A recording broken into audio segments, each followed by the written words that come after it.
This is a good list that I've put together, inspired by a couple of others and my own contribution, and I'd like to share this list with you. First, learning the power of purpose. A person who has purpose in their life, they have something to go for, some meaning. One writer described it, for some people it becomes a magnificent obsession. And for you and I, maybe it doesn't need to be that dramatic as a magnificent obsession. But it has to be something that does something to us, something that pulls us, especially into the future. You know, there are many influences on us. One is the influence of the past. Some people are always pulled back by the past. Some people are always pulled aside by the distractions. But here's what's powerful. If you have a list of high purpose in your life, it pulls you toward the future. And the more powerful the purpose is, the stronger it pulls. And here's the other great advantage if you have purpose for the future. It pulls you through all kinds of challenges and all kinds of difficulties. If you don't have these strong purposes for the future, it's easy to get swallowed by a bad day. It's easy to be almost annihilated by a poor month. And it's easy sometimes to almost disappear beneath the waves of a year that goes backwards if you don't have something to pull you beyond that year. So if you want something to pull you through all kinds of challenges, all kinds of difficulties, and things that come at you, you got to have something on out there, beyond today, beyond next week, beyond next month, beyond this year, that pulls you into the future. And the clearer it is, the stronger it pulls. The more dynamic it is, the more it affects your life, your spirit, your heart, your soul. It also creates imagination. It gets your mind working on how to achieve that purpose. And if your mind will work, and if your heart works, and if your spirit works, and if you have good input, like good ideas, I'm telling you, there isn't anything you can't accomplish. So that's one of the great powers that'll make a variable of you, and that is purpose. Here's the next one, self-confidence. Where does self-confidence come from? And this is the best advice I can give you on that.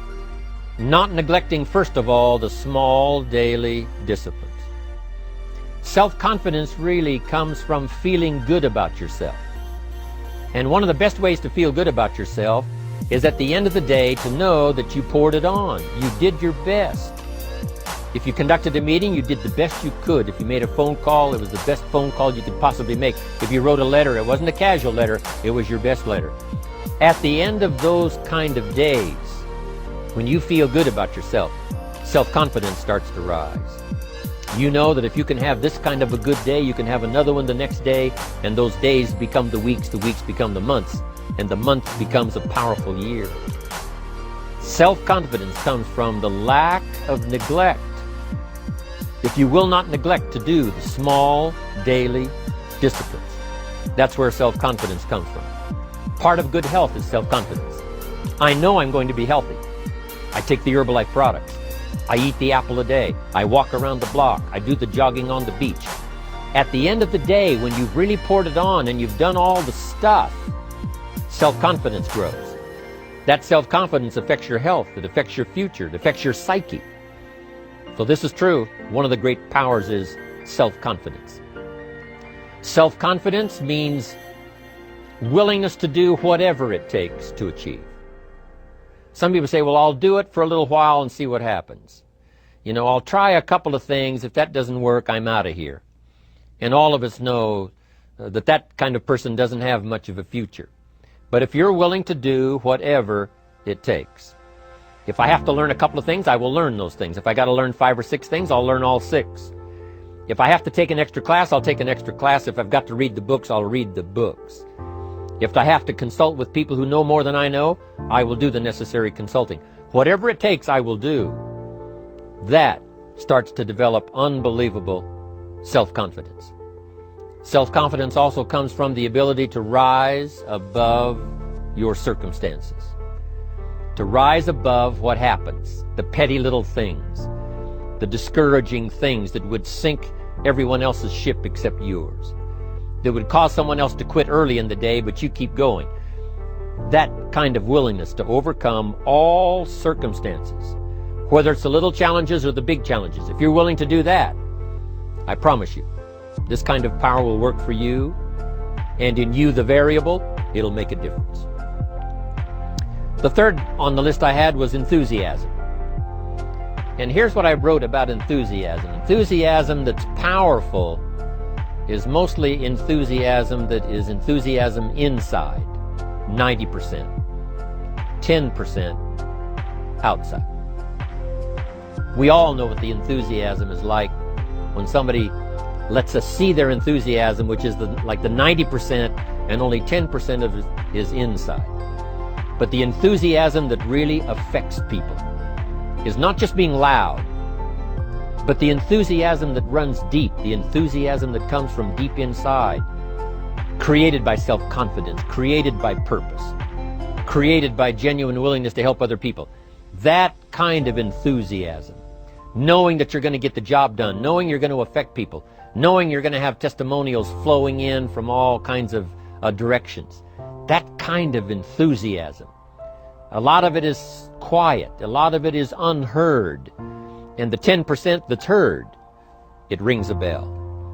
People call it genuine enthusiasm because they know that what you say in the outward display of your enthusiasm is only a small tip of the iceberg of the enthusiasm you feel inside that really motivates you to do the best job you can. Next on my list to help you become the powerful variable is expertise. Wanting to excel in all of the skills and settling for nothing less than an outstanding performance. If you're willing to be the best in your field, if you're willing to demand of yourself excellence in skills, to be the best that you can possibly be. In the training, do the best you possibly can. In doing a workshop, do the best you possibly can. Developing the skills of using your personality, developing the skills of language, developing the skills of influence, developing the skills of organizing. If you're willing to be an expert in all of the skills, Herbalife has the way for you to invest those skills and not only make a handsome living, not only make a lot of money, but if you would so desire and if it would be your purpose, a chance to make your fortune. Expertise, excellence in skills. Here was the next one on my list, making a powerful contribution to you, the variable, and that is preparation. Well prepared. And preparation, of course, involves a whole lot of things. A big share of our life is preparing, getting ready. When we go to the first grade in school, we're just preparing for the second grade. After we've finished 2 grades, the 2 grades prepare us for number 3. Sometimes it seems like a long, excruciating time. And the time will just seem like it'll never come when we can finally have the performance that we really want. But it takes time to prepare. It takes time to get ready. And the decisions you make in the preparation time, those are the decisions that last for a lifetime. Preparing to have a good day. It's that preparing, maybe the night before, maybe the couple of days before the day that you're going to put everything together. The preparation for a meeting means that you've taken it serious. The preparation for doing a workshop means you're serious about the workshop. You want to make the best contribution. That kind of preparation is important. But here's preparation that's very vital, and that is to prepare yourself for success. Life seemingly does not wish to waste success on the unprepared. Life says, why waste a fortune on this person? They're not prepared to do the right things with it. They're not prepared to use it wisely. If a fortune was bestowed upon this unprepared person, it would probably be wasted. The people that could have been touched won't be touched. What could have been done won't be done because this fortune will have been wasted on the unprepared person. So not only look for fortune, not only look for the promise, but prepare yourself and ask of yourself, what can I do to make myself ready?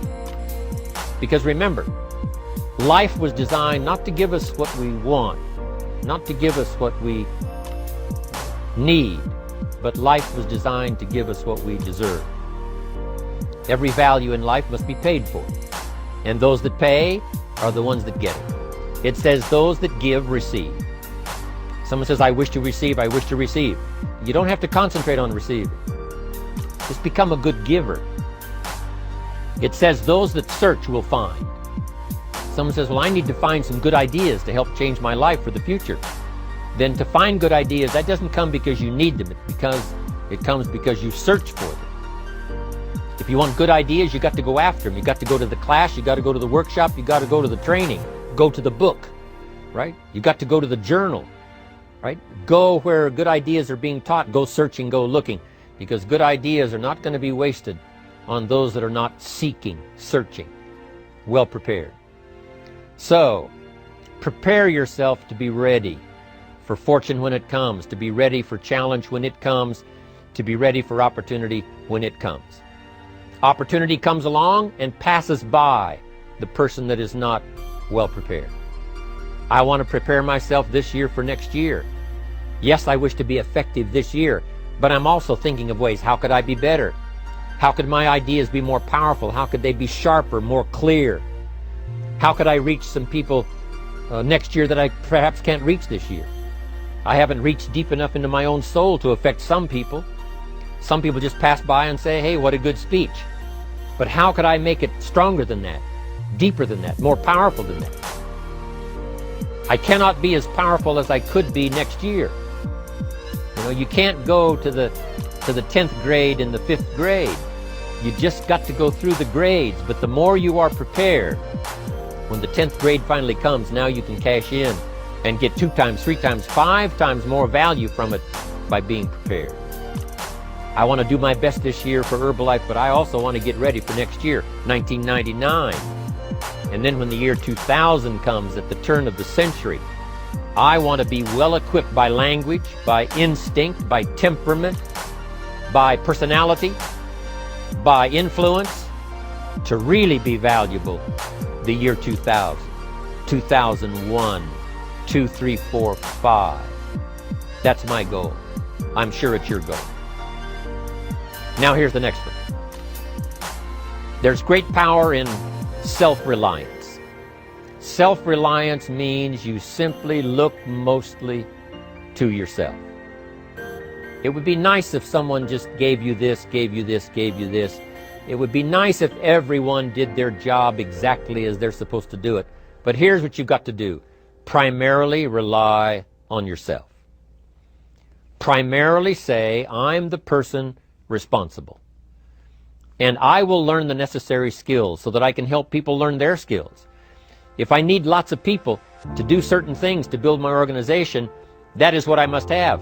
But I've got to be the final backstop. I've got to be the final one that people can rely on. So that if this is missed and this is missed, I can catch up. I can fill the gap. I can do the job. We have to do it when we conduct meetings. We have to do it when we conduct training. We have to do it when we're in a class of just a few. What someone might have missed, we're there to fill in. Self-reliance. Primarily, we're learning to count on yourself. So that you can do this, never complain and never explain. Here's the next key power, and that's image. There's many parts to image. The image that others see you as, the image you have with other people. And it's very important how other people see you. If they don't see you as a leader, chances are they won't pay attention. If they don't see you as being in control, chances are they won't have the trust. If they don't see you as knowing where you're going, what you want to accomplish, they probably won't follow. But if people can see you, if you have the image of someone that's in charge, in control of your life, your future, your destiny, in control of the situation, if they see that, that kind of image is powerful. It helps to win the day. It attracts other people. People want to be around people that are in control, that are powerful, but they know how to use their power. Influential, but they know how to use their influence. That kind of image is important. But here's a very important image, and that is your image of your self.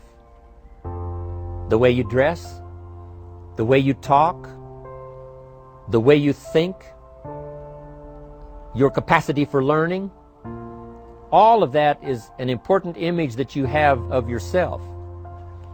The image that you have that if it needs to be learned, you could learn it. If there's a book that needs to be mastered, you could master it. If there's a skill that needs to be learned, why couldn't you get busy now and learn that skill? That kind of self-image, that I am continually trying my best to be the best I can. Because one of the most important places you have to look is into the future, yes. You got to look into the past, yes. You've got to look around, yes. But one of the most important places you have to look is in the mirror. You know, how I appear to other people, that's important. But how I appear to myself is the ultimate importance. That kind of image, to where you'll develop the self-confidence, you'll develop the self-reliance. Now here's another one in my rather short list. The next word is character. Becoming a person of high values, a person of principles, a person of honesty, a person that earns respect.